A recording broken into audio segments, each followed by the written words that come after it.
In 1970, when I was 10 years old, I experienced an event in Calgary, Alberta that I have never been able to explain.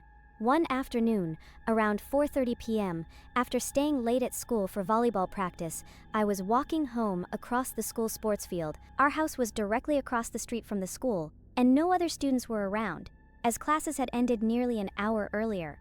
While crossing the field, something caught my attention. I turned and saw a large object hovering above a nearby house facing the schoolyard.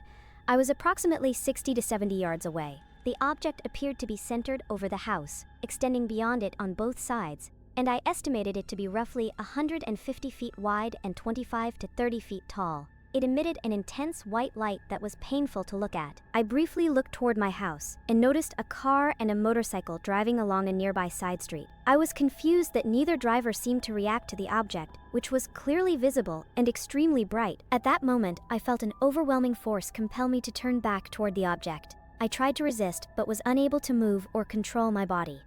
I felt panic, and then I remembered nothing further. The next thing I recall is walking into my house around 9:30 p.m., with no memory of the previous 5 hours. My parents and brothers had been searching for me and were extremely upset. I felt an unexplained urge to tell them I was ill and needed to go to bed, which I did without question. The following day, my mother noticed my new shoes were badly scuffed and dirty, as though I had been dragged across the ground. I could not explain how this had happened. I told my older brothers about the incident, and they advised me to remain silent, believing no one would accept my account. Years later, while reviewing my childhood schoolwork, I discovered numerous detailed drawings of UFOs, all identical in design. Although I do not remember seeing such details at the time, due to the brightness of the object, the drawings clearly showed large circular windows, some with figures visible inside.